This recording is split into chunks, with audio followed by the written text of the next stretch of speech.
seats for the opening prayer. The program is about to begin.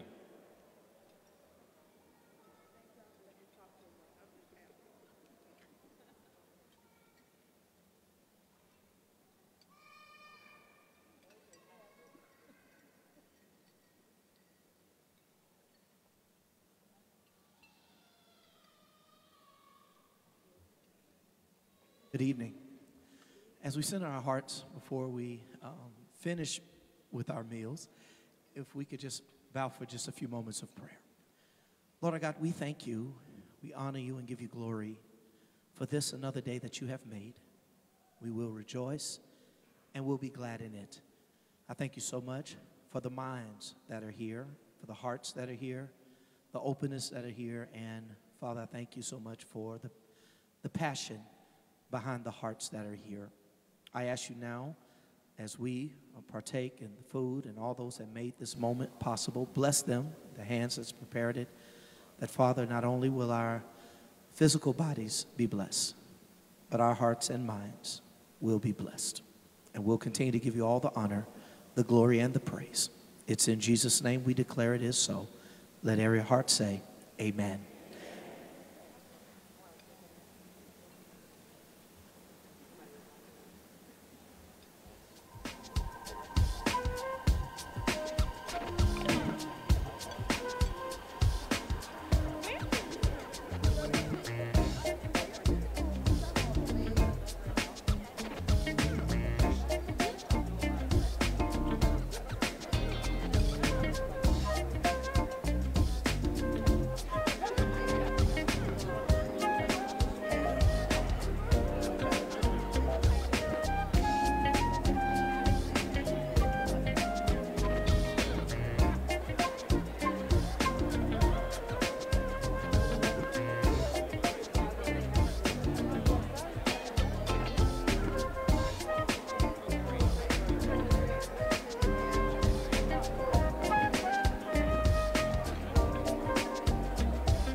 Good evening, everyone.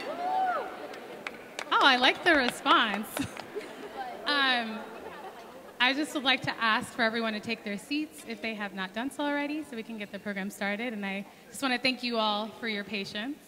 My name is Mimi Wilde-Johannes. You probably have received tons of emails from me reminding you to RSVP for our event and whatnot. And I just wanted to say thank you from the bottom of my heart for joining us today. We are so excited for this town hall event. And as you already know, this is one of our very first ventures with Roland Martin.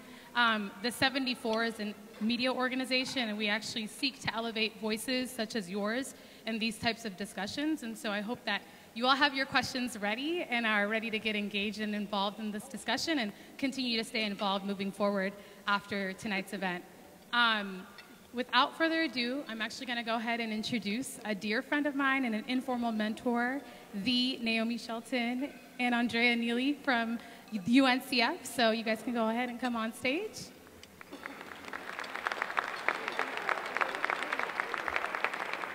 Thank you, Mimi. Hi, I am Naomi Shelton, Director of K-12 Advocacy for the United Negro College Fund, UNCF, which we all know our motto, a mind is, but of course a wonderful thing to invest in. And in 2012, UNCF added to its work the work that really functions and focuses on K-12 education to make sure that we have the ability to get more children to and through college. Without a solid foundation, none of this is possible. So all the money that Andrea raises here would not matter if we don't have the right foundation for students.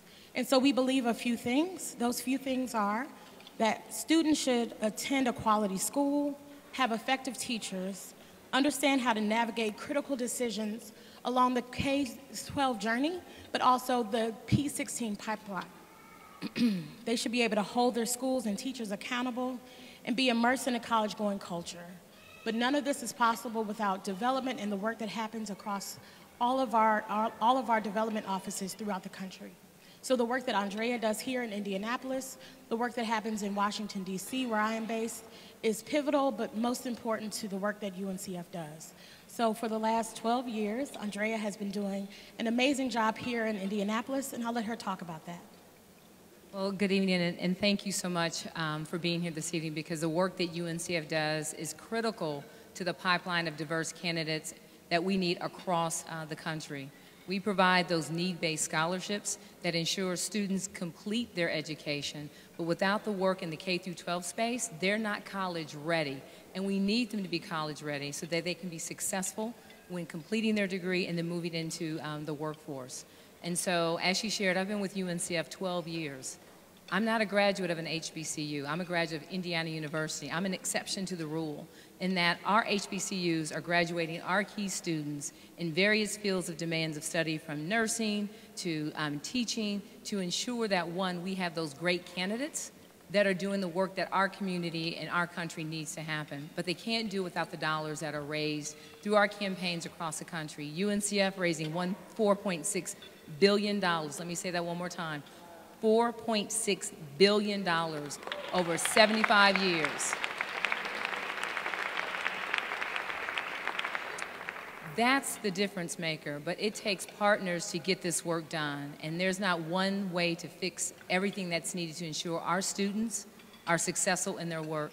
Today is a conversation that's very important that we need to have to ensure that all students have the opportunities and families to have the right choice to get them to our motto: a mind's a terrible thing to waste, a wonderful thing to invest in, but they've got to be ready day one when they hit that campus, and that starts K through 12. So thank you. And I'll turn it back over. Thank you so much. And we are going to introduce one of our partners here on the ground here. Shannon, if you want to join us here.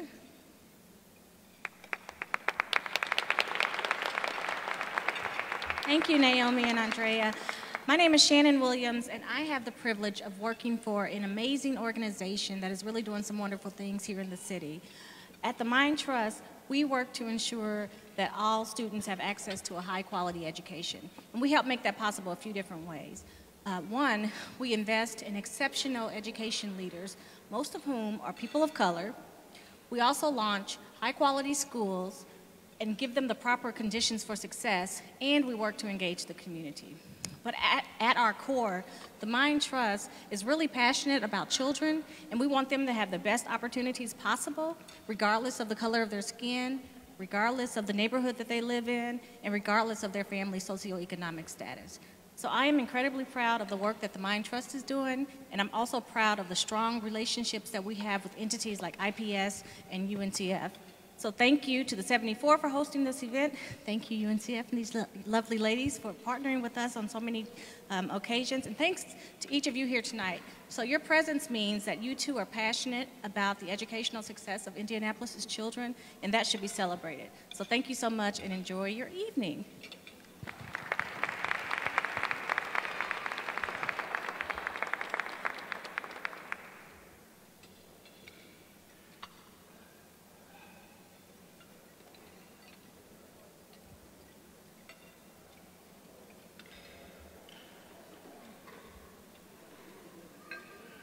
Okay, here we go. I'm the only thing standing between Mr. Martin and, I don't know. I'm with 106.7 WTLC and AM 1310 The Light. I am also an educator for over 20 years, and I have the pleasure of introducing our host. Roland Martin has a journalistic career that has seen him interview multiple U.S. presidents to the top athletes and entertainers in Hollywood. Roland S. Martin is a journalist who has always maintained a clear sense of his calling in this world. Martin is the host and managing editor of Roland Martin Unfiltered, the first daily online show in history focused on news and analysis of politics, entertainment, sports, and culture from an explicitly African-American perspective. In his career, Martin has been showered with more than 30 awards for journalistic excellence, including being named the Journalist of the Year in 2013 by the National Association of Black Journalists for his extensive focus on voter suppression and other issues of concern to African Americans during the 2012 election. Martin also spent 6 years as a contributor for CNN. Since 2008, Martin has been a senior analyst for the Tom Joyner Morning Show right here in Indy on 106.7 WTLC. His daily segment is heard also on more than 100 stations and 8 million people daily. He is the author of 3 books, Listening to the Spirit Within, 50 Perspectives on Faith, Speak Brother, A Black Man's View of America, and the first, President Barack Obama's Road to the White House, as originally reported by Roland S. Martin. He is a graduate of Texas A&M University, where he earned a Bachelor's of Science degree in journalism. He is my brother and life member of Alpha Phi Alpha fraternity, Ski Phi. Martin received a master's degree in Christian communications from Louisiana Baptist University. What is most important is that he is a longtime advocate of education. Please help me give a warm Indianapolis welcome to Roland S. Martin.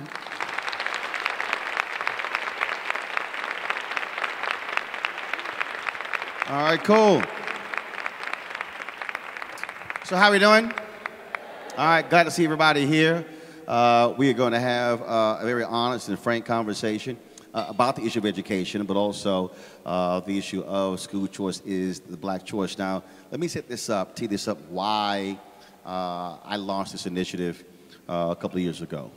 Primarily because when I looked at this issue, and I really spent 2 years really dealing with folks in the ed reform movement. I attended magnet schools in Houston, and so I was actually dealing with school choice before a bunch of folks were even involved in it. Giving keynote speeches at various events. And to be real frank, there are a lot of people who have been in this ed reform movement who are full of it. Let me be as real clear as possible. Everybody knows me. I'm cut to the chase. I don't play around with it. And that is because the fundamental issue that I had is that we now, for the last 3 years, the majority of the kids who are in public schools are black and brown. Yet when you looked at the folks who were involved in the ed reform movement, they were not black and brown people. And it made no sense to me whatsoever, and I've said this at the National Charter Alliance Conference. I've said it in front of other folks.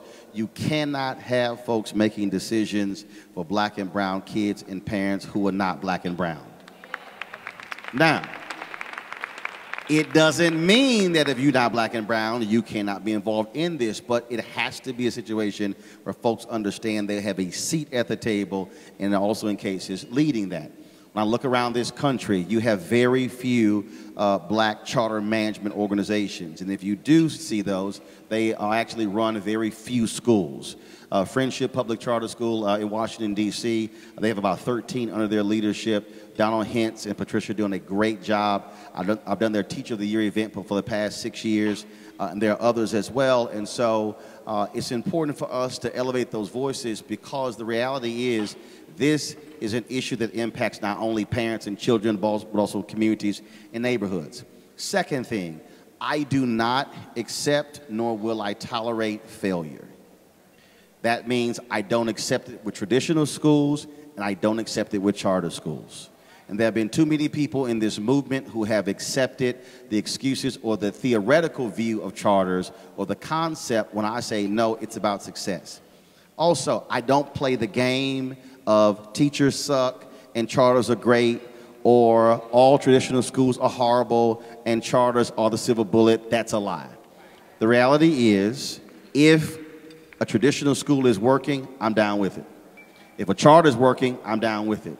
I'm down with magnet schools, homeschool, online school, technical school. If it is successful in educating our children, I have no problem with it. But if it is failing, I will not accept it. And so whether that's traditional or charter, this is not, nor will it be, an either-or conversation. Because the reality is, education to me is a huge pie. A slice will go one place, a slice will go another place. So this notion that we somehow can't challenge this education delivery system, and Howard Fuller talks about this. What we have is a delivery system. It doesn't mean this is the only way we can do this. It amazes me, and then this video we're going to start off with really tease this thing up. Many of you may have seen this video, but I wanted to show this to begin this conversation, to set the stage for what we're going to deal with. And as a part of this conversation tonight, we're also going to have and deal with some very tough issues that relate to charters, because we have to confront charter schools that are expelling kids at a higher rate, that are accepting or keeping those funds at a higher rate, and that are not dealing with that. And so, again, I'm not here to play games, and so if it gets a little uncomfortable, that's fine. You should expect that, because my job is to make you uncomfortable. Because if we keep accepting status quo, then it's not going to work. Lastly, I also don't believe in the fake improvement that we see in education, where you have the rigging of numbers. Numbers also don't lie. And so when I look at grades, I want to know what are the reading and the math rates of black and brown kids going beyond those numbers. I don't want to hear about, well, we're improving. No, I want to know whether or not they're actually learning. And so this is really what this is about. And it's also about pushing you to create a movement and not just a moment. This is great to come here and to eat and drink and then have a nice time. But no, this is about what do we do next, because the decisions that we make today with education are going to impact the children's children. Let me say it again. It's not going to impact adults. It's going to impact these children's children. This is a multi-generational thing. In 25 years, America is going to be majority nation people of color. By 2043, meaning a child that is born today will be 25 in 2043. And so this is why this is critically important. So we're going to start it this way. As a brother, Prince Ia, put this together, this video that I saw it a couple of years ago, and it was an amazing video. I've shown this when we've done this in other cities across the country. And so I want you to look at the television monitors, and then once we do that, we'll bring our panel out. But when you see this, you're going to understand why I want to start this off with this video. Press play. Albert Einstein once said, "Everybody's a genius But if you judge a Let's bring up our panel, Darrell Bradford. He is Executive Vice President for 50 CAN. Alicia Johnson, Deputy Superintendent for Academics, Indianapolis Public Schools. Kelly Marshall, CEO, Tinley Accelerated Schools. George Parker, Senior Advisor for Purpose Space Consulting. Candace Pate, Director of Admissions and Community Partnerships, Providence Cristo Rey High School. Give it up for our panelists, please.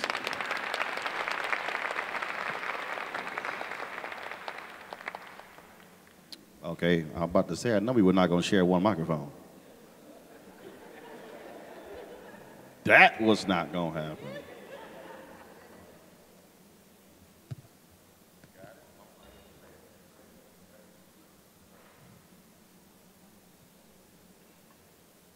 All right, so let's start this way.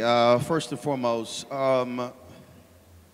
when you hear the word choice, what do you understand that to mean? What does that mean for you? Anybody can jump in. Anybody can jump in.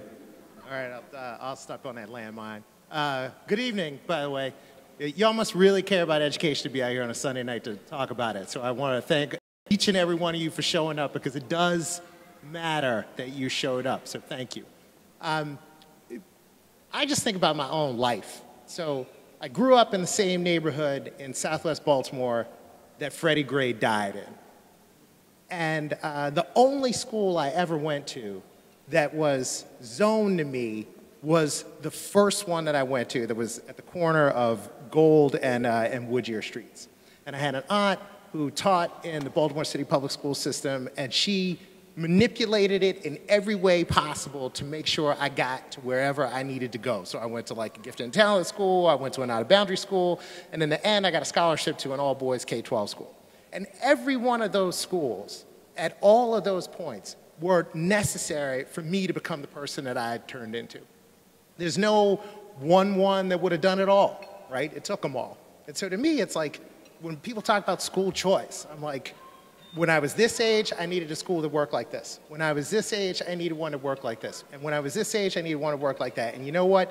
How much money my mom made and where we live had nothing to do with whether or not I went to any of them. And that's what school choice means to me.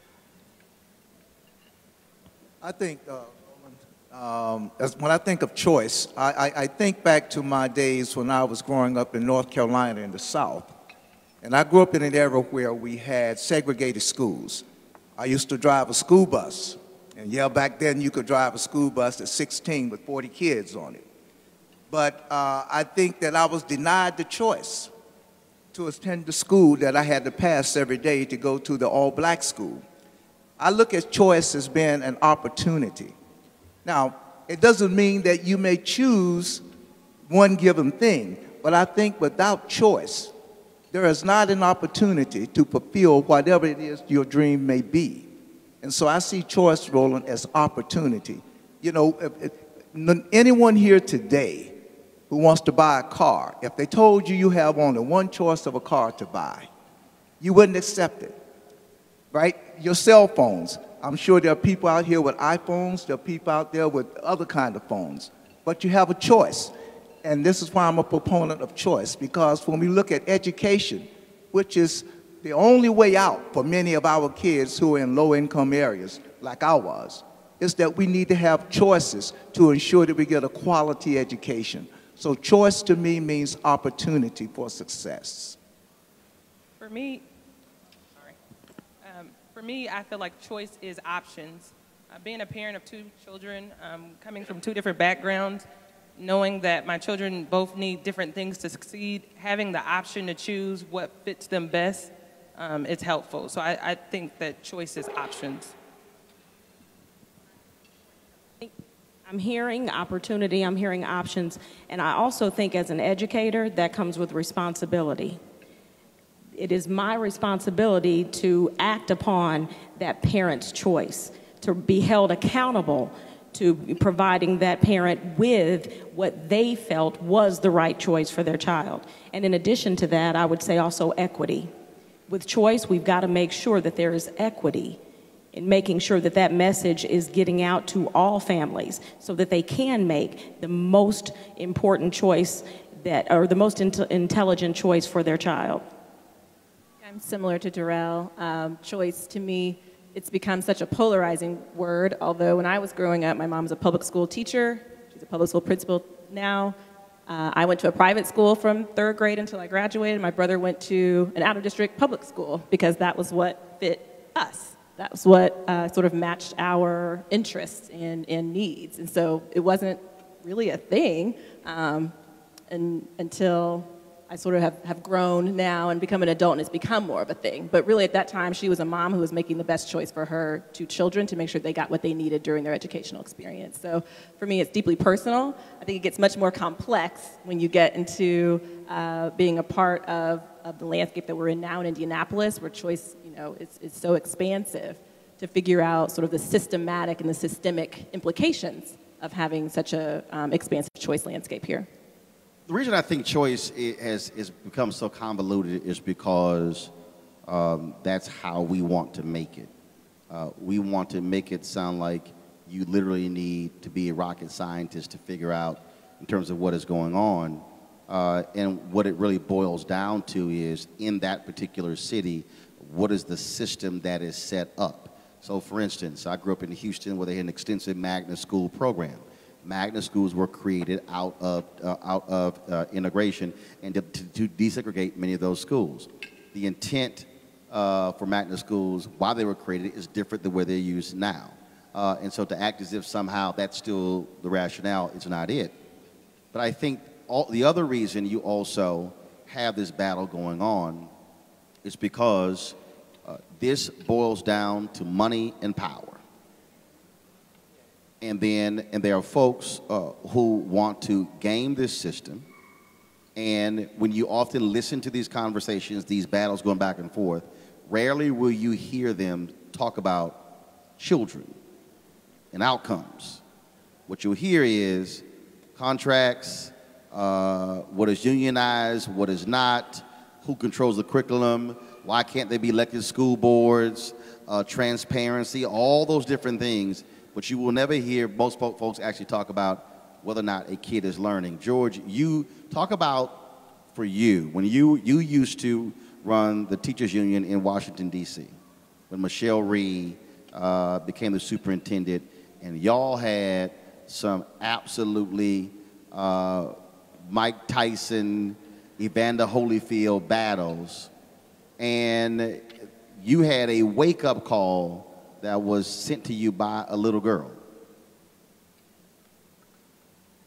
You know, Roland, I would like to say that I had a change of mind because I did some great research and all of that, but really, it wasn't any of that. It was just common sense and putting children first. And I want to tell this story of how it happened. I was out in elementary school in the low income district in D.C. On Career Day. And so, of course, I was speaking to the kids about what is it that I do as a union president.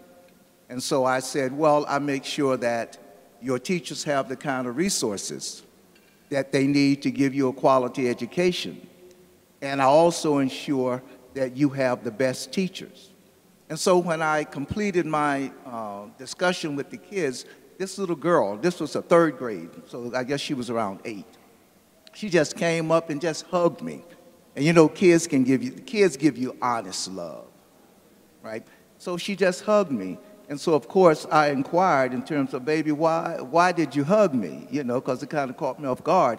And she said, because you said that you care about us and that you make sure we have the best teachers. And so, as I was going back to the office that day, I had what Oprah calls an aha moment. And I said, George Parker, you know what? You lied to that little girl. You really don't care whether or not she gets a good education because you just spent $10,000 as a union president to put a poor teacher right back in the classroom. And so I began to reevaluate my principles because I saw in that little girl is that little girl was you, George Parker. You grew up poor in the South, and education was your only way out. And now you are selling this little girl a bill of goods to tell her you make sure she has the best teachers. when you are spending big money to keep the bad teacher right back in her classroom. And so I had to have a talk to myself. And at that time, Roland, I was opposed. I was opposed to anything called choice, anything called charters. And I had to reassess, why was I so opposed to charters? And I had a realistic and a truthful talk to myself and said, you know, the reason I'm against charters has nothing to do with children. I'm a union president. And the more students who leave the public schools to attend charter schools, that means fewer students in the public schools. And what does that mean for teachers? It means fewer teachers in the public schools. And how does that affect my bottom line as a union president? It affected my what? Union dues. And so the fight that I was fighting was not about children. The fight that I was fighting was about my own bottom line, which was teacher job security and union dues. Because if you have less students in the traditional public schools, that means I have fewer teachers paying dues into my union coffers, which means that dilutes my political power. And so when I looked at it really in a very realistic sense, I had to make a decision. Am I going to be about children, or am I going to be about the guy who is continuing to support a political agenda, which is not about sustaining children, but it's about also keeping my union's coffers going and also protecting job security for teachers. Darrell, one of the things that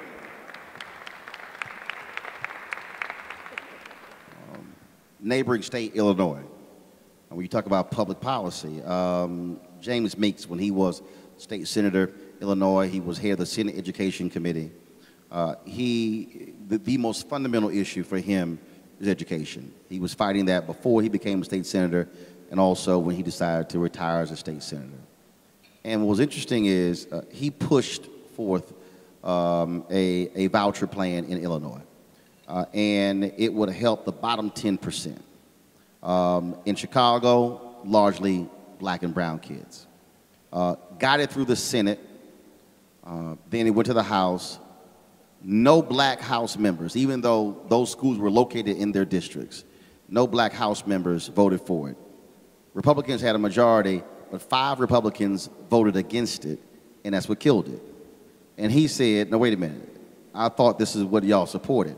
So I'm making this point is that when we talk about this issue, here is a black state senator who was trying to pass this to help the kids in the worst schools, and yet he was going up against the very people who were representing those parents and those kids who were adamantly opposed to it.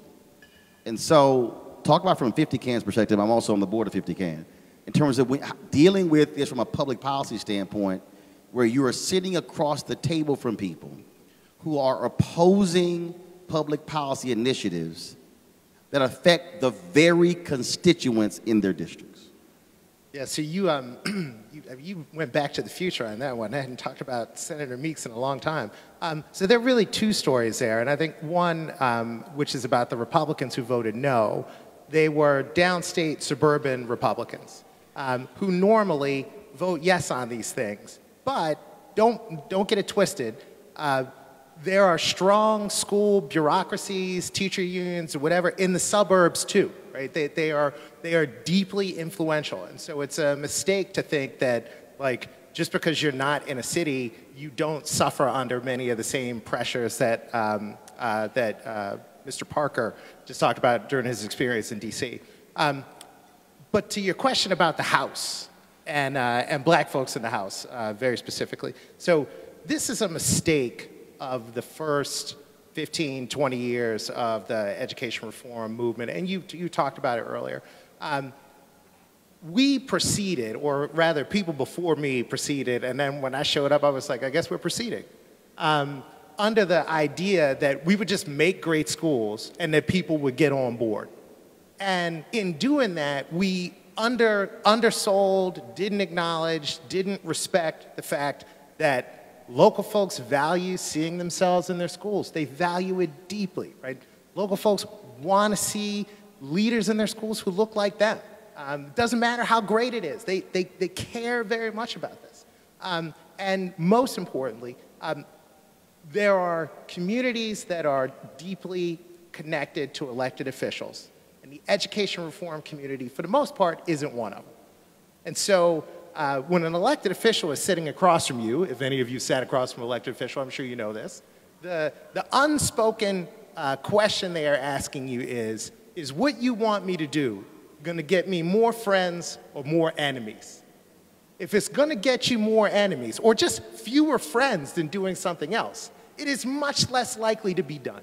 And we have not historically concentrated on making this a thing where like a local elected official says to you, going out on a limb for this voucher, this charter, or whatever, is going to get me more friends than George Parker gets me. Because George Parker's a good friend. He gets you a lot of friends. These people show up, they give you money. When you run for office, they campaign for you, right? Like, and he returns that in kind. So these have been just massive blind spots, I guess. And I, for one, I wrote some stuff about this earlier in the year, think it's just asinine to ignore the message that the people keep sending us, which is that like give me a school with a black leader in it because that matters to me.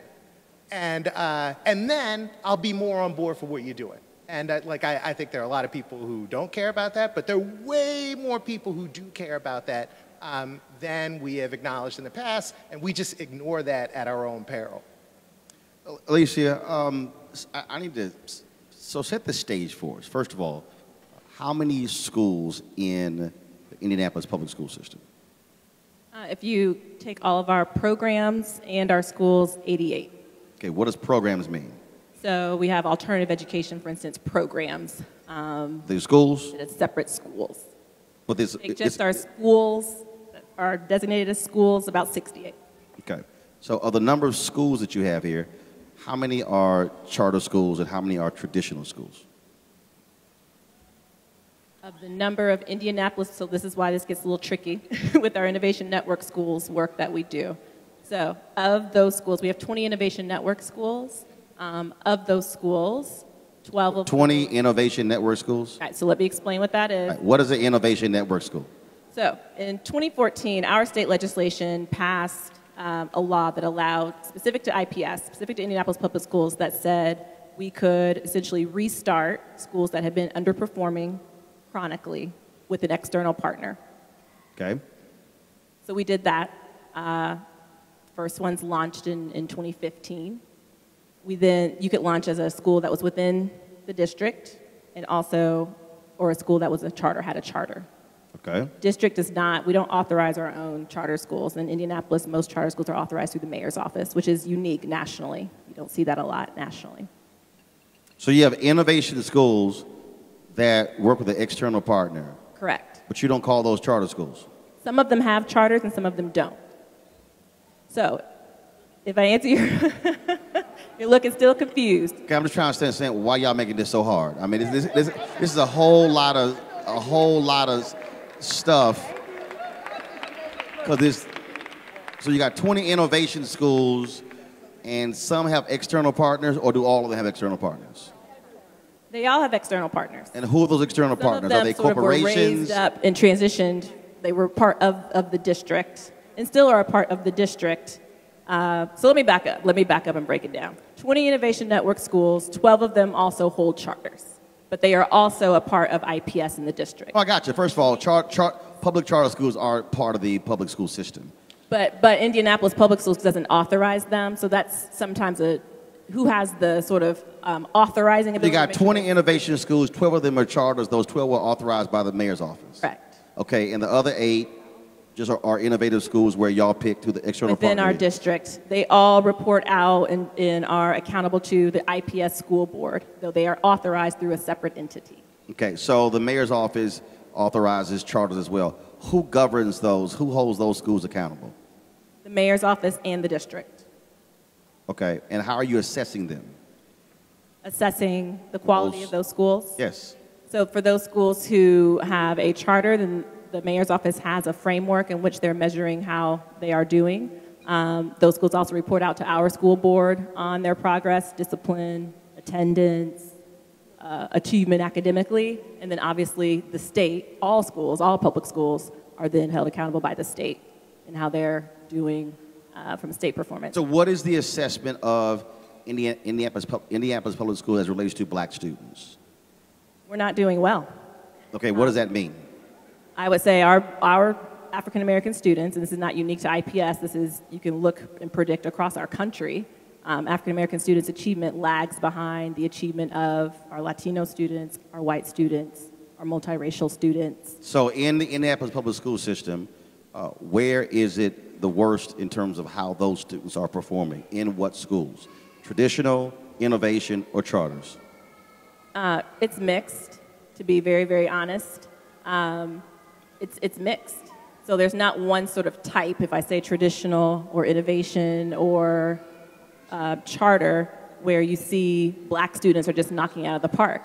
And so I think a lot of that when we talk about this choice conversation, to me, if we stop only at choice, as black folks, we're missing the boat because it's choice in terms of who is serving our students well. Do we have schools that are actively trained in anti-racist practices? Do we have schools where our teachers are looking at our black children as whole human beings? And so we can talk choice, but for black families, for myself as a black mother with black children, is it a choice that's going to serve my black son and my two black Right, no, I got you. well? I mean, first of all, but I get what but first of all, you can go deeper than choice. I'm just trying to establish a baseline here.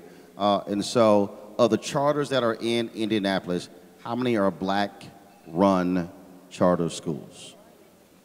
I think just... No, now follow me here. When I say black-run, I don't mean a black principal or a black CEO. What I mean is who is making the decisions, who is on the board, all those. Is that the case for your school? It's on. None. I would say in Indianapolis, if we're talking about a school district that is run by predominantly African Americans, none. Am I missing one? No, I think that's probably true. Maybe if I'm not understanding the question, because when we talk about the actual governance. No, I'm talking about like, for instance, in Memphis, Gestalt is a black CMO. Black folks run it, and that's who the CEO is, that's who the board is. Friendship Public Charter School in Washington, D.C., that's who it is. Do you have that in Indianapolis? No. No. Okay. Phelan? But I don't know. But what is their board? Their board, all African American. If we're talking about the board, we're talking about actual governance. So both Phelan, Tinley, we are the superintendents and we're running the CMO.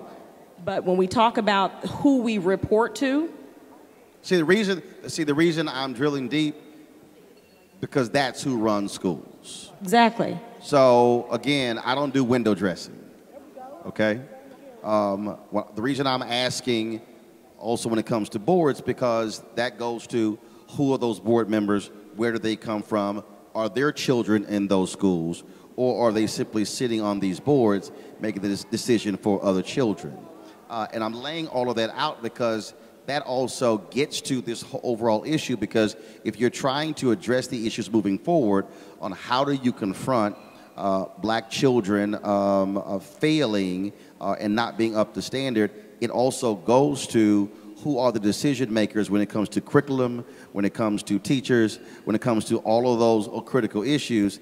And if the decision makers don't look like us, then I can see why folks are failing. Can I make... Yeah. Darrell, go ahead. Yeah, can I make one small point about this? So, for charter schools in particular, like well, hold on. Here's the top thing I want to say. 80% of the traditional public school teaching force is white. So I do want to point out that education has a whiteness problem, just sort of, if you want to call it a problem. So it's not just a... Oh, it's the problem. So I'm just highlighting it. I'm the numbers guy. So, but a charter school is a nonprofit, and just like every other nonprofit, like we start 5 or 6 steps behind our white counterparts who normally have more access to capital, better relationships with foundations, and the vocabulary of describing what they want to do that is different than what we do. And those are huge barriers. Like, we could be talking about trying to start a business. Like, you're an entrepreneur, and I know you understand this. So I'm not saying this to excuse this. I'm highlighting it as an opportunity. There are tons of ways to make sure that we have Black-led schools with Black governance, right? With equal access to capital and like visions for success that are specific to their communities. We just don't prioritize any of those things. Well, so the reason I'm raising this again is because as we begin to break down these conversations, it goes to again those with power and who has final say-so, and that's what it boils down to. Because I think if the reason I asked the question in terms of the schools, how many are they, and then how are Black children doing, and then your answer was they're not doing well, then for me, I want to deal with the failure. So I want to deal with, okay, where are they failing? Why are they failing? And then what are the changes being made? Are you seeing growth in certain schools led by certain people? And then what does it look like? And that's really, I think, what's important, because otherwise, parents and others, we hear these false report cards, and it's like, oh, there's improvement, though there's an A, and then there's a B. And then once you go below that A and the B, then you go, no, this is not really an A and a B. Y'all grade on a curve. And so we have to, I think, be honest with people as to exactly where we stand. Arnie Duncan, when he was Secretary of Education, he got lots of trouble when he said it's a whole bunch of white parents who think their kids are smarter than they actually are. And man, the white parents lost their mind. He's like, I'm sorry, a bunch of y'all kids are not as smart as y'all think they are in the suburbs. And they got really upset. And so he had to kind of backtrack, you know, and I was talking to him, he was like, damn, Roland, he said, these white parents are clueless because their kids are not that smart. And so we go through, we have this dance that we do, and the problem is our kids are the one who get screwed. 90% of the kids, folks who are in prisons, are illiterate. 90% of those who are in Illinois public prisons went to Chicago public schools.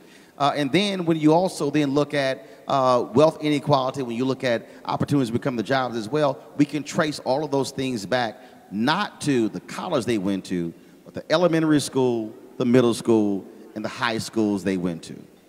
But then, do we not also trace it back to the fact that we live in a country that was built on institutional racism that we can... Oh, no doubt, no doubt. No, right. But I think if we just stop at education, again, we miss this opportunity of, I can predict outcomes, healthcare, education, juvenile justice system, housing. For Black folks, we're going to be at the bottom. So I think this conversation is about education, obviously, yes, but we miss an opportunity. I think as educators, sometimes we do ourselves a disservice because we almost promote ourselves as if we can answer and solve for all of those things. We simply cannot. And so we need to make sure that we are bringing to the table and holding accountable partners in all of those different sectors, because we all have a role to play. Because at the end of the day, because of institutional racism, because of the lack of opportunities for our Black and brown children, that you don't have enough Black and brown teachers, and that you don't have enough Black and brown leaders or folks who are in those roles. And so it becomes this vicious cycle that until we get to the root, to me, of that issue of systemic and institutional racism and white supremacy in our country, we'll be having this conversation for years to come. So, with that in mind, Kelly, I want to know, okay, first of all, how many students do you serve? 1,400 students. Give me an assessment of what's the breakdown of those students in terms of the racial breakdown. Predominantly African American. As in what, 50, 60, 70? As in 90 plus. As in 90%. How are those students performing? Tinley does very well at the secondary level. So the student, we are doing a good job. Okay, hold on 1 second. For everybody on the panel. Hold on, okay. Hold on. For everybody on the panel, from now moving forward, very well and good job means nothing to me. Gotcha. Percentage. I need to hear actual performance. Sure. I want to know what that means. Sure. So what does that mean? So we have 100% of our graduating seniors graduate and have acceptance into at least one four-year accredited university. However, 100% of our seniors have graduated since Tinley opened its doors. They raise anywhere, let's see, out of 56 seniors last year, they bring in at least $16 million in scholarships and aid, and they're accepted into at least, those 56 were accepted into at least 400 universities. But of those seniors who graduate, how many started as freshmen? 83%. What happened to the other 17%?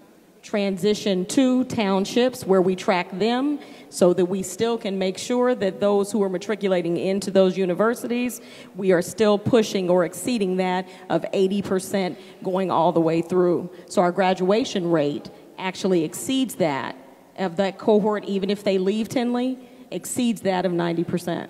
One of the issues that we deal with all across the country when it comes to a number of charter schools, it deals with the students who come in, who go out, who go back to public schools. When it comes to discipline, things like, how are you dealing with those issues? And that is, so for instance, are those students staying? If you're having students who have discipline issues, are you working with them, or are they being expelled? Give me an understanding of how are you dealing with that specific issue. I think as transparently as ever, I can say that Tinley has a very high suspension rate, very high. Okay, what does that mean? Meaning we are suspending, I would say, twice that of the traditional public school. What does that mean? I need a number. I need a percentage. I need a number, like very high. Is it 10, 20%, 30%? What's the number? We're exceeding that of at least 20% of what a traditional public school would. Why? Because of I would say the culture and the handbook, the policies that we establish our charter on. So it's not quite a no excuses. However, Tinley exists with a partnership of the parent. So when the parents are not completely bought in and a child doesn't even come to school, then they run the risk of getting that out of school suspensions for us to reach the parent. And what is that particular runway? And so, for instance, is it? I mean, how many chances? I mean, how do you work with that particular parent and that kid? Because at the end of the day, suspending a child, and first of all, explain. When we say suspending, where do they go? They home. I mean, to their parent. If we're saying suspended, we don't do. There is no in-school suspension within Tinley, so they would then go home. Why? Well, let me say this.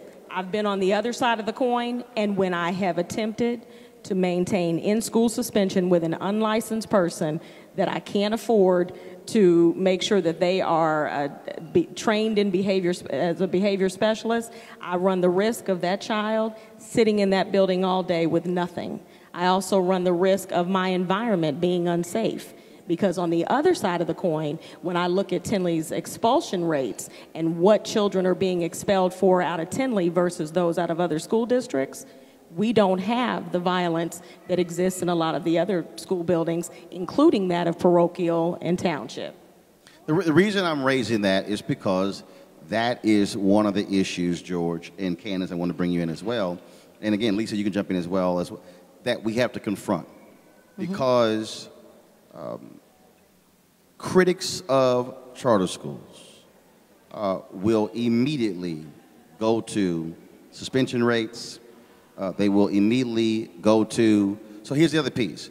When you, I'll ask this before I finish that. When you suspend a child and then expel them, do you send the money back? Well, let me say this, though. But when I suspend a child... No, hold on. I was asking. Well, but I have to say this, though. When I suspend a child, I then have to make arrangements to get that child educated. We don't suspend and then they just miss out. Once a child is suspended, it's written within our policy that a teacher then has to make arrangements to get that child caught up. Yes, yes. Because it's within the policy. The amount of days that a child is out of school transitions straight into the number of days of instruction that that child is entitled to for the number of days in which they're out. See, the reason this is important is because we can paint this wonderful picture of success, we have to also understand that there are others who are not benefiting from that success. And this is one of those issues. Suspension rates, and first of all, suspension rates of black children in traditional public schools is a fundamental issue that we saw, of course, Attorney General Eric Holder and Secretary Arne Duncan also deal with. And we have to confront that this is a fundamental problem, Darrell and Candace, that's facing charter schools from critics. And frankly, the charter school movement has not provided for me a good enough answer to deal with that. And it's one that folks get tagged on very easily. Yeah, I know you want to go to Candace. I'm going to give you two answers, and they may not be good enough, but I got two for you. So I think you're on to two really important things. The first one is this question of, like, if a kid left my charter school, what happened to the money? And in all the states I work in, there is more than one time during the year when students are counted, and if the kid isn't there, you don't get paid. I would argue that there needs to be more than 2 times during the year, which is why school finance reform is so, the unsexy school finance reform is so important, because you remove the incentives for people to behave poorly. So I just want to highlight that, like policy matters, school finance matters to this. The second thing is on discipline and suspensions. So this is not the area of policy I've worked on a lot. I'm inclined to believe that fewer suspensions are better, right? Especially for black kids. But I also think that how many is contextual. Like, different schools are filled with different kids. And to set, like, you can ask anybody about schools, like, culture and order are crucial. They like, say, like, safety and everything else flows from those things. So, like, suspensions may be an overused tool to get to those things, right? And I think in a lot of places they are. But you can look at the opposite side of this, like in New York City, where essentially they've said no suspensions, and we have like a poor boy who's getting bullied to death in a school in the Bronx who kills somebody because he's scared to come to school, right? So the answer to this question is really complicated, right? I don't think it's zero. It's not do it whenever you want to. But to your point, I think like people are sensitive to this. They think suspensions lead to prison. That's the shorthand in people's brains, and that's probably real, right? Like there's research that says that's real. Right, and we have to confront it because those kids look like us. I totally agree. Candace, go ahead. Candace and George. Candace, go ahead. At Providence Crystal Ray, at our high school, we use suspension as the last resort. This is not a knock against Tinley, but we work as much as we can with the student to stay in-house and to give them work. And I know that it's due to funding. You talking about hiring someone and making sure that they're trained. So we do a lot money more towards that area because a lot of the students, if they could pick and choose, they would want to be at home anyway. So we're doing everything that we can possible at Providence to keep those students in-house, working with them, developing plans to make sure that they stay on target in regards to their academics and making sure that we're focusing on and changing the behavior that they had in place. George, look, the critics will simply say, okay, great, Tinley, you can expel them, but we have no choice but to accept them. And again, that becomes a wedge issue when it comes to the issue of charters versus traditional. Go ahead. Well, I think, in my experience now, and I taught school for 30 years in low-income communities, this is a problem that I don't feel charter schools nor traditional public schools have been able to deal with. And suspensions come out of what we consider student discipline. It's interesting. Even in D.C., as union president, I would do polls every year of teachers. What are your most important issues? It wasn't money. It wasn't resources. Student discipline. My assumption is that that is pretty much the same in charter schools. Charter schools have a little more leeway in terms of suspensions than the public schools. I can remember in D.C., students would complain all the time, this kid, I can't do anything with him. The evaluation process was of such a nature that their solution for reducing suspensions was to threaten the principals. Your suspension rate is too high. The problem is we have not come up with a good formula. Neither charters nor traditional public schools for dealing with kids that they consider problem kids. And it has resulted in one or two things. Black boys being suspended at a higher rate than most other kids, or black boys being referred to special education. Both of those are as a result of the traditional public schools and to some extent the charter schools not being able to deal with kids who come to school with issues that that particular traditional school is not equipped to handle.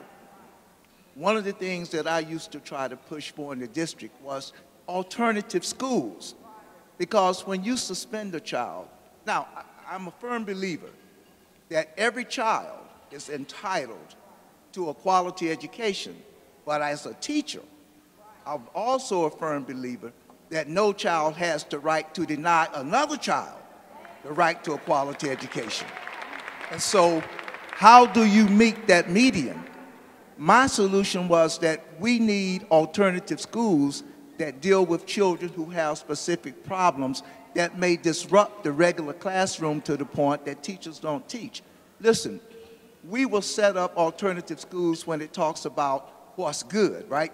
Like in DC, we have Ellerton School of the Arts. So if your child is great in music or art, we got an alternative school to deal with. Then we have an academic high school. If your kid is considered academically gifted, we set up an alternative school, okay, you can go there. But when it comes to kids who got issues when they come to school that causes them to disrupt the classroom, rather than building alternative schools that have the kind of resources that we need to address their issues, we'll either throw them in special education or we'll say, let's suspend them. But that's just a symptom of the problem. The problem is we have not decided that it's important enough to deal with those troubles kids, but we'll set up alternative schools for the gifted kids. Well, actually, what we do is we call the Ellerton School, we call that a magnet school. And then part of the problem for the kids who were disciplined, we call that the alternative school. Well, maybe what we should call the alternative school for kids with discipline, a behavioral science academy, and give it a different name. Because I'm serious, you grow up and like, oh, you go to your alternative school. We know what that means. Oh, you go, oh, y'all the badass kids. That's the school you go to. Right. No, I don't know why y'all fronting. That's how people think. So if you call it the Behavioral Sciences Academy, they won't know what the hell it is. They won't know. But one of the things, George, Kelly, and Alicia, that I think is so important is that for black boys especially, right, it's important that they see themselves in the classroom. A lot of our young black boys don't have fathers in the home. And it's important for them to see black male role models. I don't know a better place for them to see it on a day-to-day basis other than to see it in a classroom. We don't have, we talked about the overall whiteness of education, period, but it even gets more desperate when you talk about the whiteness of black male teachers. There are black male teachers who can set the role models for our students in the classroom. Less than 2% in the country. Right, and I think that has a direct correlation to the school-to-prison pipeline. If black boys don't have fathers at home, I remember, I can't tell you the number of black kids call me daddy or father when I was teaching school. And it's that image that's so important to them. And so by not having enough black role models as teachers, and I understand it's about pay and other kind of things, our black boys don't have those kind of role models, so who do they look forward to? They look to the rappers, they look to the athletes as their role models. So I think if schools really want to address this issue of our black boys from the school to the prison pipeline, they got to get more black males into the school system. Kelly, I'm coming back to you. I wanted to make one comment relative to any school district as it pertains to suspensions, as it pertains to just the rapport and relationship you have to have with the parent. As an educator of 20 plus years, it has always been thought that it's my job to not only educate but also raise that child. it is going to be ignorant of me to think that I'm going to be able to take that child absent that of the parent at some point in time. And so when we talk about suspensions, when we talk about putting a kid out, if that's done without an opportunity for that parent to work with the school, then you're 100% right. But to George's point, we have got to get it to an environment in which it's conducive for all students. And as a school, any school sitting up here, I don't think any one of us look to just suspend a kid out. So I just say to those of us that are not educators, suspension isn't just throwing the kid out, it's bringing the parent in. Candace, go ahead. Then I got a question for Lisa. I just wanted to say at Providence, just addressing what you said, George, our vice principal, Fred Yakey, saw that there was a need for more mentorship for our young black males, so he started a program called The Barbershop, where the young men go, they get their hair cut, they have real life issues outside of education, and we have just seen a transformation in some of our male students inside of the school. So he stepped outside of the box, seeing that, okay, maybe we don't have the teachers here in the building, but let me offer them something different. And I think with us being in a private school, we have a little more flexibility with opportunities like that, but I think bringing mentorship into the school and saying, okay, we're gonna dedicate, even if it's once a month, towards making sure that you have some support of someone looking like you and that cares about you and that wants to hear your concerns outside of just your education, just everyday life issues. So we try to focus on the whole student. I'm going to grow my hair back so I can go check that out. So, Alicia, if we're talking about how do we move forward in terms of black kids and education in this city, what do you see as the next step? Because one, and I just, as somebody from the outside, I think y'all got a convoluted as hell. I don't know who's over what. I mean, it's like mayor, state, the school, innovative, partners. It's like y'all, for only 88 schools, that's a whole lot of cooks in the education kitchen. That's all I'm saying. And so, I'm just saying, even some of y'all like, I don't understand the process either. And so, how do we then confront the numbers in terms of improving the education of these black children? Because at the end of the day, even with the convoluted process, we have to contend with that. If they're not making a grade, well then, who's fixing it? And what is the fix? And what do you want from this audience? What do you want from parents? What do you want from education advocates? Yeah, I mean, I think if we all knew the fix, we wouldn't need to be sitting in this room right now. We would be out there doing it. We would be, acting on the fix. I think a couple things. I think one, it is convoluted, so I agree with that. But what I think the gift potentially of that convolution is, it's very easy to get sucked into these sort of wars of what type are you, what kind are you, what are you this or are you that, versus this conversation around, is this a quality school? Is this a great school for kids to be in? And so I think sometimes the convolution could be a gift if we could figure out, and this is a place where my work and the work of the district has to get better on how to shift the conversation to like, okay, like forget all that part. This is a good school for kids. This is a good school for my child to be a part of. So that's one. So I think the convolution could actually end up being a gift in Indianapolis as if it's working. As we figure it out. But it's not.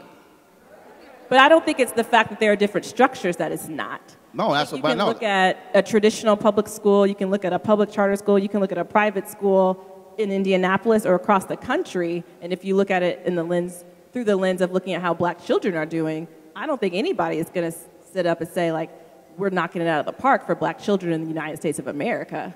So, we have a part in that, but I don't think we are unique in that. No. I'm not saying you are unique in it. But what I do know is, and I've been to cities where you have had school districts that have been able to make shifts and have the improvement and then say, fine, we can replicate that. And so the question is there a school that has shown success, and that's the first question, and how are you studying that to figure out how were they successful, and then are you looking to replicate it? Sure. So we have schools that have done well that we have replicated, that have done well within the district. That has happened. We see that they're doing well and they've sustained that success. That has happened. Are all those schools scalable? If we think about finances and resources, again, the unsexy stuff that, you know, is kind of down in the weeds, that continues to be something that we wrestle with when we think about the resource-constrained environment that we're in. That's a fact of the matter. We have a finite amount of resources, and so you figure out how is the best way in which to leverage those resources to provide high-quality, equitable education for all the students that you're serving. That's not an easy question to answer. I could look at our state legislators and say, okay, so what's the school?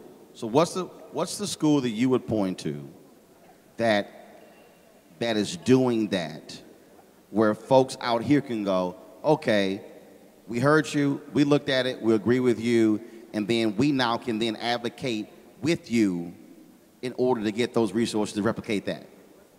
So who's doing it? There are a few in our district. I think you can look at our Center for Inquiry School, specifically number 70, that is serving a more multiracial, diverse student population that's doing better. I think you can look at Edison School for the Arts, that's serving primarily students of color, arts programming that's doing well. Depending on, again, how you characterize well. Now, if you're saying, are they getting, you know, proficiency on all of our state standardized assessments? No, but if you think about, am I talking to families where their children feel loved and valued and safe and are progressing, then the answer is yes. So again, depending on for that family or that parent, how they're defining that, what high quality and good means to them, then I can point to lots of different places. But those would be two I would name off the top of my head. We featured another school, Lew Wallace, School 107 on the west side. 35 different languages spoken in that school. School is doing well, on a positive growth trajectory. Very excited about stuff that's happening there. So those are three off the top of my head that I can think of that I would say those are schools for people to take a look at. Candace, you had a comment? We can't be groaning next to me and then not think I'm not going to call on you. Your groan mean you don't agree. I just think that those are great schools. It's just limited opportunities. So it's extensive wait lists for those schools. It is not a knock. I think that it would be great to see more schools like that. The Butler School, the CFI schools. But those schools, the wait lists it's just really hard to get into those. No, but this is, again, what I'm still trying to understand. If you have a school that is like that, there's a wait list, why aren't we replicating the school? I'm telling you, we have 4 CFI campuses. You have what? We have 4 of those CFI campuses. And I'm not going to, and they all don't look the same. They're all not solving. You got my point. You got 4 of those. Correct. You got a wait list? You got a wait list? Within Roland, we don't have a wait list anymore. You don't have a wait list? They are high demand schools. Right. Are they still in high demand? Yes. Is anybody going to talk about creating 4 more? Are we talking about that and thinking about that? See again, this is my point. It's just like in New York, okay? Everybody wants to talk about success charter schools, and then you have people who are fighting. It's a 20,000 people wait list. That says people don't like what's over here. They're like, I'm trying to get in over there. And so what I'm saying is, if you are saying these are schools that are doing well, and we need more of those, what you really need is you need these folks standing with you and putting pressure on the necessary people to create more of those schools. Well, they do. They are. We've responded to that. The 4th one came about 2 years ago in response to... When is the next one coming online? We don't have the next one online. That's my point. See, you're proving you're proving my point. I am, only because it's not snap my fingers and this school exists. You see the school, you have to develop the staff for the school. No, it's a whole lot of stuff we do in education where we make a decision and it happens. But what I'm saying is, okay, so do you have any of those 2 schools online or in the pipeline? There are the conversations and the potential for there to be, yes. But can I tell you, in 2020, this school is going to open? No, I can't tell you that today. And that's precisely my point. My point is, one of the fundamental problems that we were talking about in education, whether it is charters or traditional, is that there are discussions that are taking place among policy folks that are not including the very people who are trying to get into those schools. And that is, and so if you need an audience, a public, to putting pressure on a school board to approve that funding to create those schools and to say, fine, this is 2018 or 2019, and hey, can it be happen by 2021? Fine. What I'm saying is that has to happen. I think the problem is when the public isn't aware and not included, and all of a sudden they're like, look, we don't know where to go, where to start. And so if you say, look, if we add 2 or 3 or 4 more of these, then we get rid of wait lists. We have more people going into these high-quality schools. That actually is a fix, as opposed to, well, we're sort of talking about it. No, you have to mobilize and organize people to drive this all across the country. My only push to that is, I probably have a couple pushes. The one push I'll give right now on that is there are trade-offs with all of those things. So I can give you 4 or 5 more. I don't have buildings that I can create out of thin air. So what are we willing to trade off to then... You take something right now that ain't working? Right, but then you go to that community who loves that school and tell them it's not working. We're going to here's what I know about... Challenging. Here's what I know about communities in failure. The problem is we don't often stand in front of people and ask them this question. You need to make a decision. Do you want the building or do you want the education? Yes. I ran the Chicago Defender. I had black folks all across Chicago mad as hell with me because I wanted to move out the old-ass building we were in. We only used 10% of the building.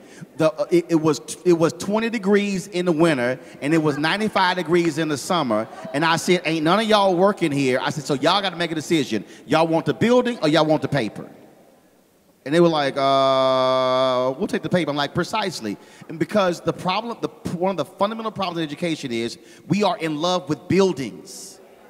And buildings that were built to educate 400, 600, 800 kids that now have 150, 200, and 250, and we are not honest with that. And so all I'm saying is we have to include parents and advocates to say, we need you making the demands of the system to say we want more of those schools, because wait list means nothing to a mama whose kid is in the 6th grade and she only got 6 more years left, and they can't wait for the 5-year plan to kick in, and then all of a sudden they finish in their senior year. Then it's like, well, I can go back and visit it after I done walked across the stage and got my sheet of paper. Candace, go ahead. Kelly, then I'm going to go take some questions. And for that very reason, my husband and I have to make the sacrifice of paying for private school for one of our kids, realizing that both of our kids are different. One needs a more challenging, structured educational opportunity. We have to pay for private school.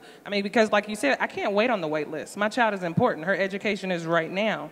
And this isn't a knock against traditional schools. This is just me making sure that I'm providing the best opportunity for my child. And so that is why we go into private school. And I think another thing is, too, that private school opportunities are available, and they have choice vouchers out there now for low-income families, but middle-class to high-class families, we still have to sacrifice and make a choice. Are you going to pay now or pay later? And it's a decision that my husband and I made to just make sure we have the best opportunity for our child. Kelly, go ahead.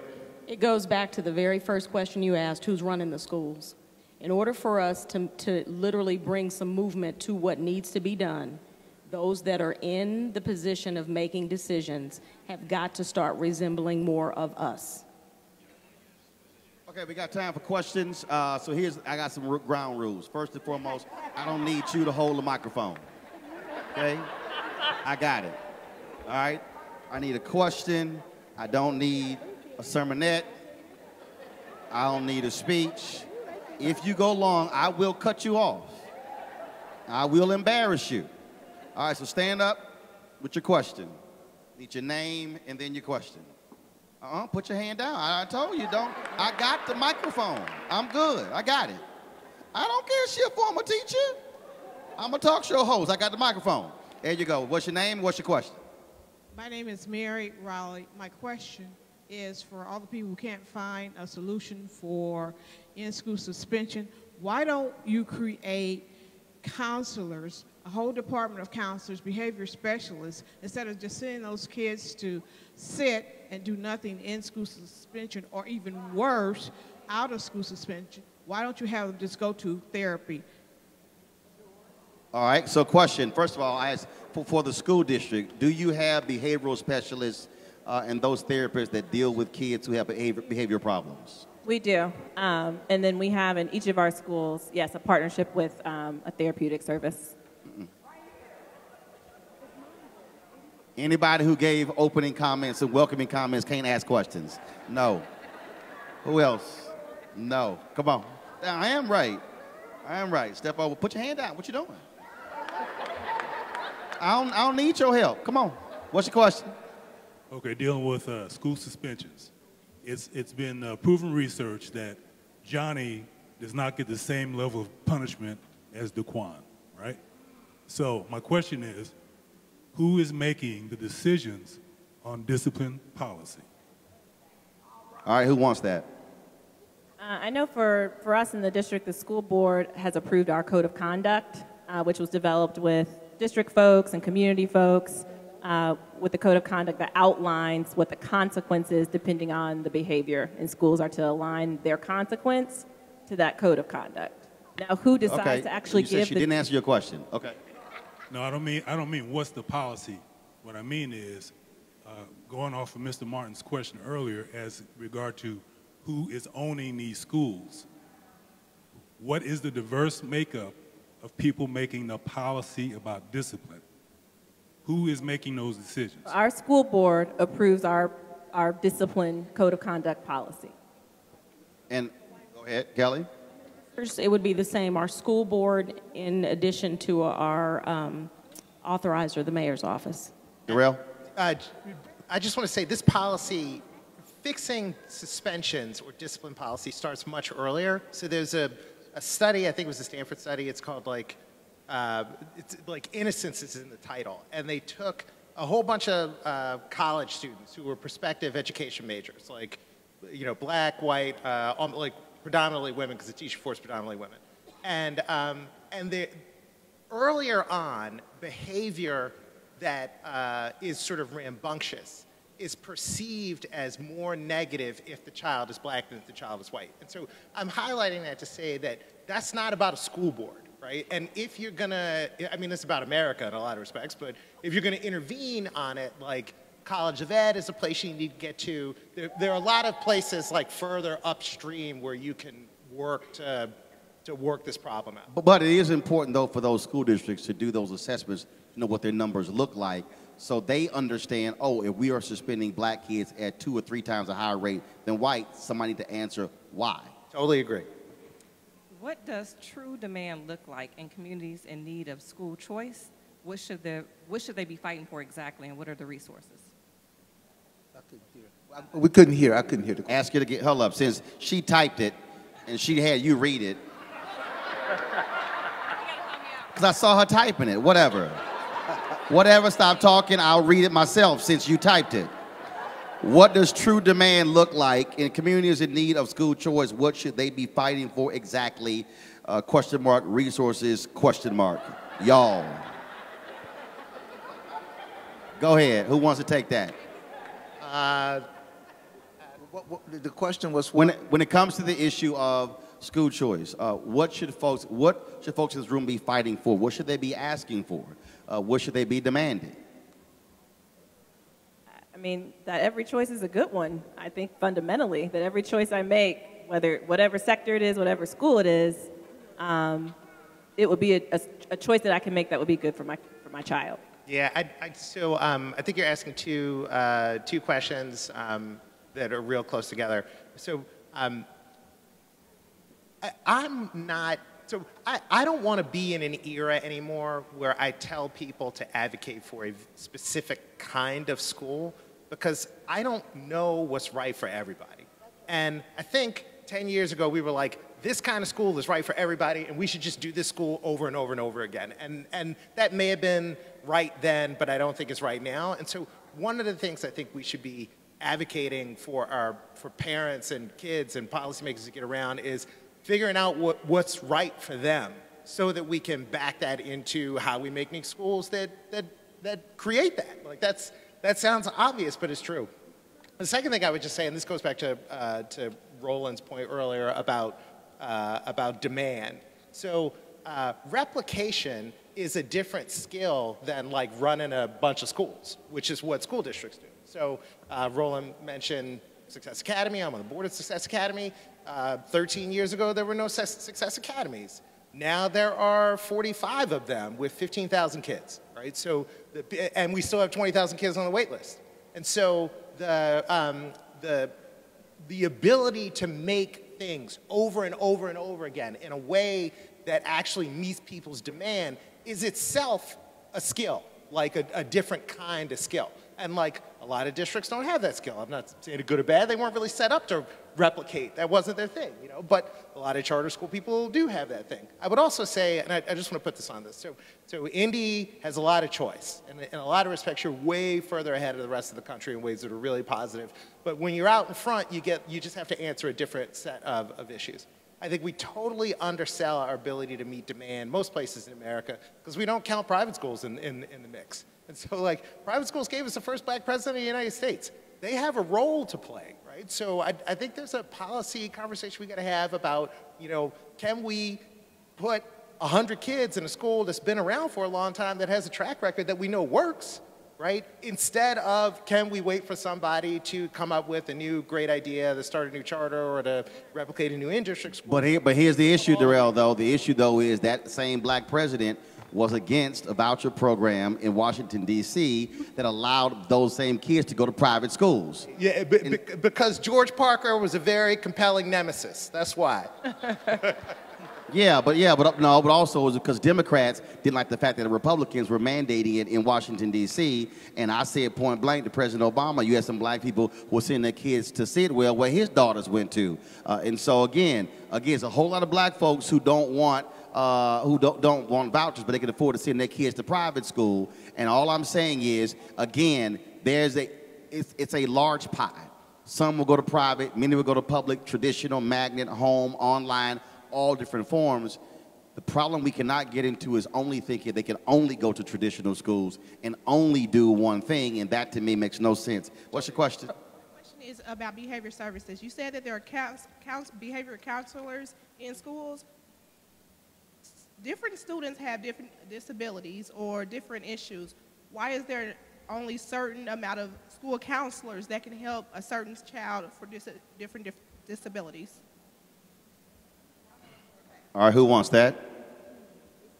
You mean limited number of counselors be able to assist students? Meaning that if a person has a different disability, why is it there only, if the counselors are school-based, why can't they help that child or someone else? They have to go outside of schools to get those certain services. I think depending on the child's needs, sometimes there are students who can get their services during school, and that is sufficient for them. I think depending on what it is, sometimes it does require services outside of the school setting. Well, also, if the person in that school does not have that expertise, then you have to also go outside of the school to handle that particular problem. And it depends on sort of the spectrum of needs. So, you know, if there are other needs, for instance, if a student qualifies for individualized education plan, IEP, then those are a very specialized set of needs and services that they receive through our special education department, for instance. So they might be getting counseling services as well as services through our special education team. It really just depends on the needs of that. All right, we're about to make this quick question. I was wondering if there are progressive disciplinary steps enacted before the student is suspended. Is that progressive, or how does that actually work? And then one more thing, I'm just wondering if anybody utilizes contracts, threefold contracts between the parent, the teacher, and maybe the student that would make them all accountable before there's a suspension enacted. Kelly, can you answer that, please? And yes. So it's an expectation that that parent has, or that teacher has tried at least 5 different things before they're even brought to an administrator. Now, are there teachers that will try to bypass that? Without a doubt. But it's the expectation that the building leader is doing its due diligence to make sure that that parent has been engaged before any type of consequence is instituted. Question? Hello. I kind of have two parts. So number one, you guys have mentioned like systematic racism. You got to do one part. Okay. Then I'll ask this one. So you guys mentioned systematic racism in the United States as a big problem. So school choice, the basis is economic, and those who have had economic power in our country have been not people of color. And so how could we maybe change the school choice system to give that power to those who need it, who are Black, brown, and poor, who won't have access to those better choices? That's why I said create Black-run charter schools. But that is it. Again, because again, part of that is it's who are running those schools, who is controlling the curriculum, who are controlling those dollars. And again, the issue that we've seen across the country is that you have the same issue that you see with traditional schools. You see it on the charter side, and and also one of the things that folks like me in Georgia have been doing is challenging the funders of charter schools. That they also have to understand the kind of schools they should be supporting as well. Because again, you have to have folks in communities who understand that and what they look like, and also replicating that. So when I talk about a Tim King, a Steve Perry, a Gestalt, when I go around with a Charlene Reed in the Bronx as well, these are Black folks who have created schools, are successful, have created additional schools, but they also are fighting in some places where folks don't want them to expand. And again, my philosophy is if the traditional school is not cutting it, and they are proven over here, I have no problem with them getting more schools if the traditional schools are not cutting it. But it also requires us to kind of put the pressure, and I'm going to outline that in terms of what I think the next steps are for Indianapolis. I got a question here, then I'm going to take this question here, and then we have to wrap up. Come on, put your hand down. You ain't learned from everybody else? Sorry, thank you. My question is more so for you because you are advocating for having more Black-run schools, and I am proudly a Black school leader of an innovation school here in Indianapolis. But my question is, are we ever going to address the systemic racism that is impacting all of the schools and the criminal justice system and housing and everything else? Because there's only so many of us to go around. So how many of us are you saying there need to be in order to run schools if at least 40% of the students who are in public schools in the United States are African American? The numbers don't add up. Well, first of all, it's not a question there are only so many of us. There are a lot more of us who, if they understand exactly how this system works, would realize what the opportunity is. Again, we keep making the assumptions that you have to be someone who's solely in education. This is also there are people who are also entrepreneurs who run nonprofits. First of all, almost 2/3 of charter schools are run by nonprofits, largely churches as well.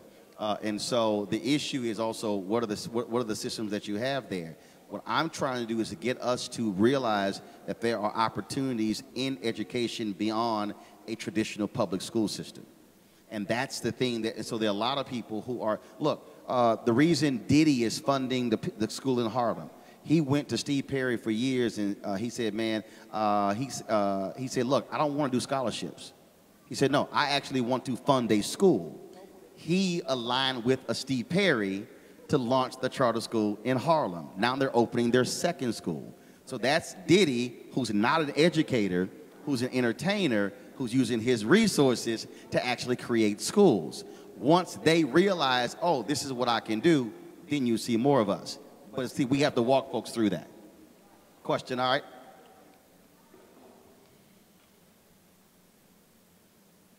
All right, here we go. Hi, my name is Aisha Goins. One of the things that we're here to talk about is choice, but one of the things I didn't really hear a lot about is who's going to be making that choice, and that choice is being made by parents. So my question is, how do you see the importance of parent engagement, and how do you work to engage parents so they are understanding of the numerous choices of these quality schools that you're trying to educate? Well, and good. I'm so glad you went ahead and asked that question. So this is how, so we're going to close it. Actually, we got time for questions and walk through here. LaKimba, get out of my way. Move, LaKimba. All right. So we did this when we went to Tulsa.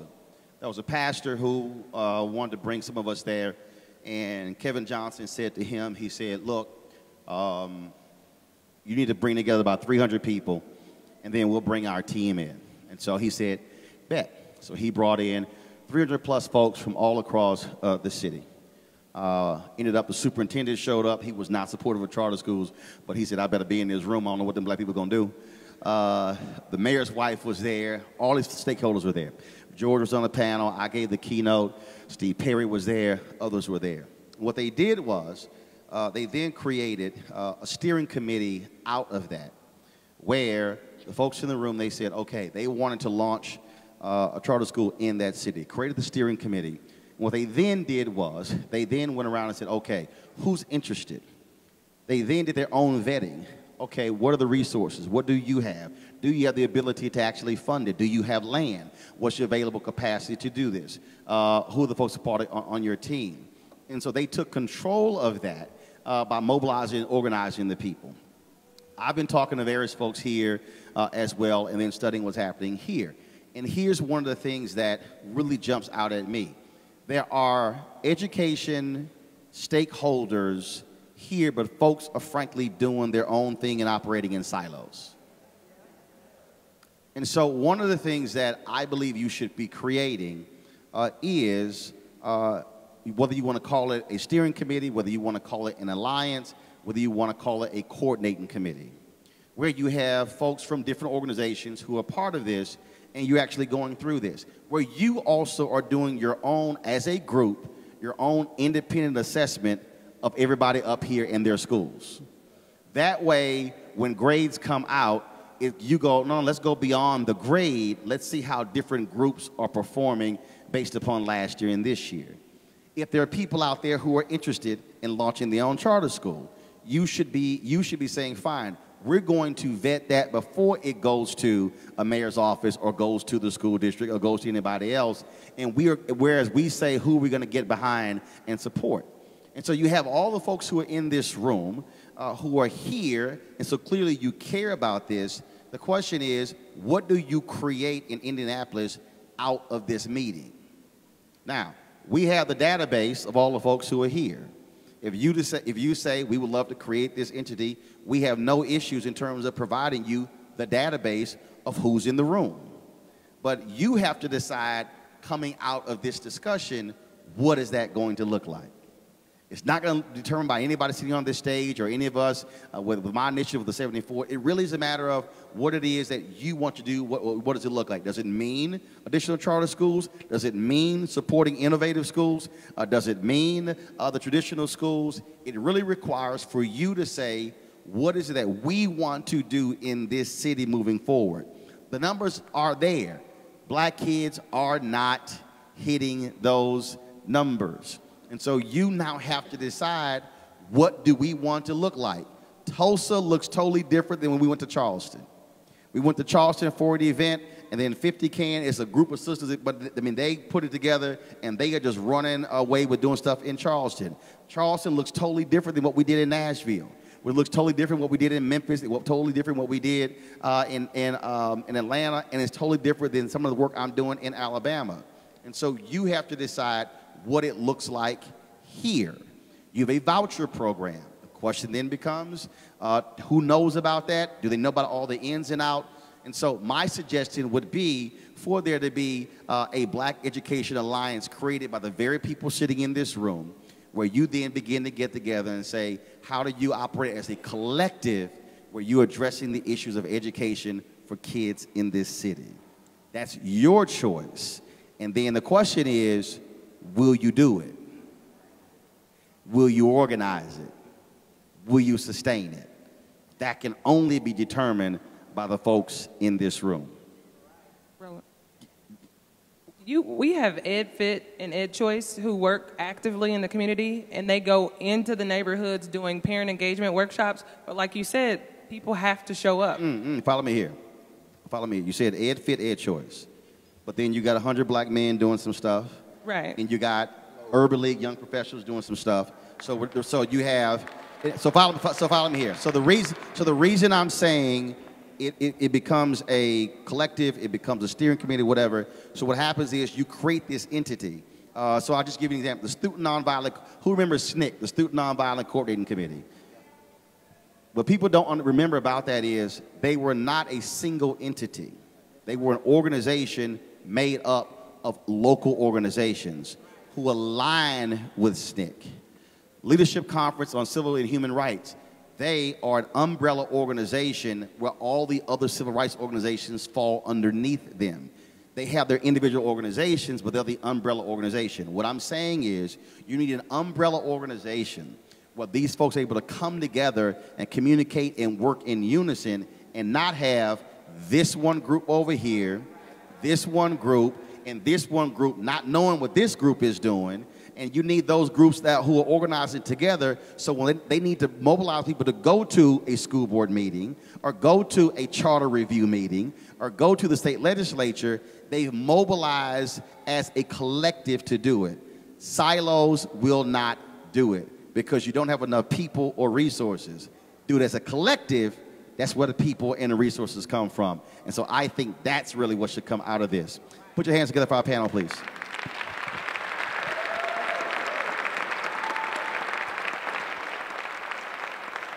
Again, we want to thank all of you for coming. We certainly appreciate seeing all of you here. As I said, it's now on you. It's all on you. And I'll leave you with this so you can understand visually what I'm talking about when I say collective. Look around this room. Just look around this room. You just look around all the people in this room. And so if that table can stand up, y'all stand up. If that table right there can stand up, y'all stand up. Yeah, stand up. Yes, yes. It's not rhetorical, it's literal. Okay, that table can stand up. If that table can stand up, and then I'll take that table right there. Now, there are literally more people who are standing up right now than the number of people who were sitting in a basement in Montgomery on December 1st, 1955. Let me say it again. There are literally more people standing up than were in the basement. When Rosa Parks did not get up, when they launched the Montgomery Improvement Association, they launched what was called a one-day boycott. Yesterday was, of course, the anniversary of the beginning of that. It was launched as a one-day boycott. 50,000 black folks did not get on the bus in Montgomery. They then said, let's make it 5 days. After 5 days, they said, well, let's keep going. We talk about it lasting 381 days, but it was a one-day boycott. When it was over, they then said, okay, what's next? And then they began to turn the attention to Albany, Georgia. They began to turn the attention to the Nashville movement. 4 North Carolina A&T students launched a lunch counter sit-in, and it went on and on and on. If you look at the Civil Rights Act of '64, the Voting Rights Act of '65, the Fair Housing Act of '68, you look at all of those things that actually took place. Jim Crow was brought to its knees. Literally, the world was transformed because a handful of people in a church basement in Montgomery launched a one-day boycott. The problem that we say today is we say, we can't do it. I guarantee you there's somebody in here, you actually said we should have more people in the room if this group, this group, this group. The people who were in that church in Montgomery did not look to anybody else who wasn't in that church basement. They only looked to the people who were there. When they selected Dr. King to be their leader, they told him, you got to address the people upstairs in the church in 1 hour. He went to a bathroom, closed the door, and began to write his sermon notes. If you go right now to India, you'll see an MLK Drive. When Lech Walesa had the Solidarity movement in Poland in the 1980s, they were singing Lift Every Voice and Sing. Eastern Europe, they were singing We Shall Overcome. I'm saying all of that is because the world literally looked to the civil rights movement to also gain freedom. So there are people in this room who are saying there's no way the people in this room can literally change education in Indianapolis.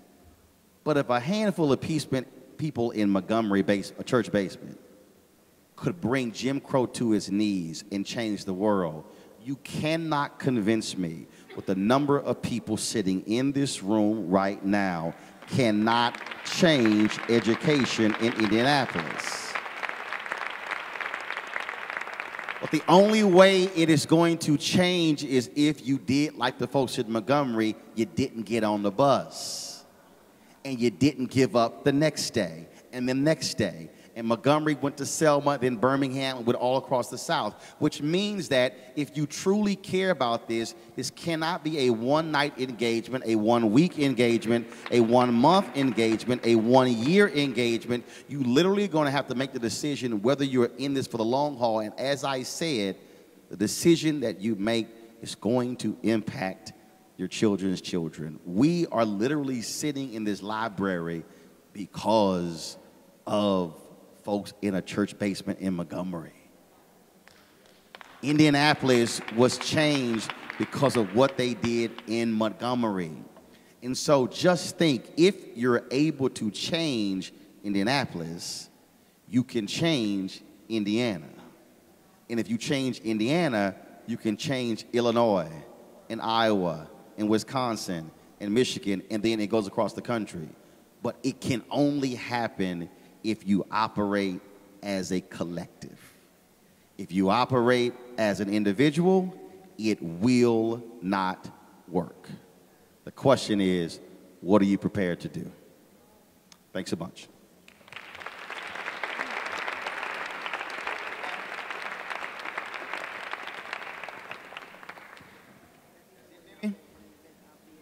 That's it, Mimi? Mimi said, y'all ain't got to go home. Y'all got to get the hell out of here. Is that what you're saying, Mimi? Okay.